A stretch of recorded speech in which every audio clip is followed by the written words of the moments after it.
নমস্কার বন্ধুরা, কেমন আছেন সবাই? সকলকে স্বাগত জানিয়ে একটা রেসিপি আপনাদের সাথে শেয়ার করছি। এটা হলো ছানা ভাজার ডালনা। এই ছানা ভাজাটা রেডিমেড দোকান থেকে কিনতে পাওয়া যায়, বাড়িতে বানানোর কোনো ঝামেলা নেই। তাই ছানা ভাজার ডালনা ভাত, রুটি, লুচি, পরোটা সব কিছুর সাথেই খেতে খুব ভালো লাগে। একবার বানিয়ে দেখতে পারেন, খুব ভালো লাগবে।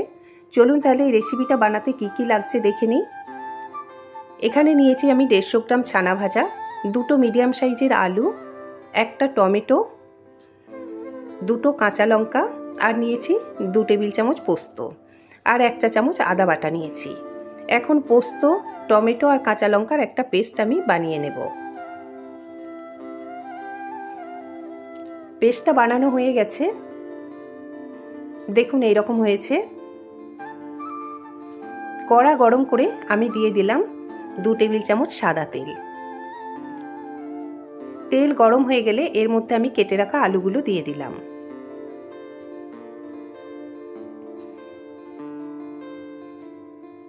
দিয়ে দিলাম অল্প একটু হলুদ গুঁড়ো, আর দিয়ে দিলাম অল্প একটু নুন। এখন আলুগুলো নাড়াচাড়া করে আমি ভেজে নেব। কড়াটা ঢাকা দিয়ে 5 মিনিটের জন্য মিডিয়াম ফ্লেমে আলুগুলো ভেজে নেব। 5 মিনিট হয়ে গেছে, 5 মিনিট পরে ফিরে এলাম। দেখুন আলুগুলো ভাজাও হয়ে গেছে আর অনেকটা সেদ্ধও হয়ে গেছে। এখন আলুগুলো আমি তুলে নেব। এবার আমি ওই তেলের মধ্যেই দিয়ে দিলাম একটা তেজপাতা, 1 চা চামচ গোটা জিরে, আর 7-8টা গোলমরিচ, আর দিয়ে দিলাম আদা বাটা। আদা বাটাটা দিয়ে একটু কষিয়ে নেব মশলার সাথে। আদা বাটাটা একটু কষানো হয়ে গেলে এখানে আমি দিয়ে দিলাম পোস্ত, টমেটো আর কাঁচা লঙ্কার যে পেস্টটা বানিয়ে রেখেছিলাম, ওই পেস্টটা দিয়ে দিলাম, আর মিক্সির জারটা ধুয়ে একটু জলও দিয়ে দিলাম। এখন মশলাটা আমি খুব ভালো করে কষিয়ে নেব। দিয়ে দিলাম পরিমাণ মতো নুন, আর একটা মশলার পেস্ট আমি তৈরি করে রেখেছিলাম, 1/2 চা চামচ হলুদ গুঁড়ো, 1/2 চা চামচ জিরে গুঁড়ো, 1/2 চা চামচ ধনে গুঁড়ো, আর অল্প একটু লঙ্কার গুঁড়ো দিয়ে একটা পেস্ট বানিয়ে রেখেছিলাম, ওই পেস্টটাও আমি দিয়ে দিলাম। 1/2 চা চামচ চিনি দিলাম। মশলাটা ভালো করে কষিয়ে নেওয়ার পর এর মধ্যে আমি দিয়ে দিলাম ভেজে রাখা আলু, আর দিয়ে দিলাম ছানা ভাজা।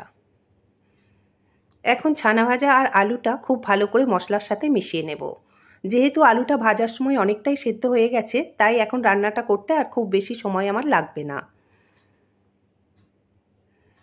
দেখুন খুব ভালো করে কষানো হয়ে গেছে, তেল আলাদা হয়ে এসেছে।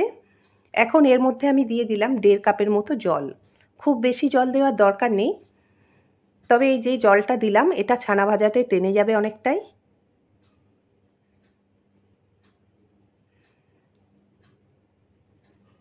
পাঁচ মিনিটের মতো আমি রান্নাটা করে নিচ্ছি।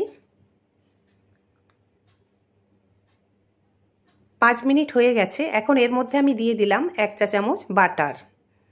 এই বাটারের পরিবর্তে আপনারা ঘিও দিতে পারেন। আর দিয়ে দিলাম অল্প একটু গরম মশলার গুঁড়ো। এখন এই বাটার আর গরম মশলার গুঁড়ো খুব ভালো করে মিশিয়ে নিলেই আমার রান্না কিন্তু একদম রেডি সার্ভ করার জন্য।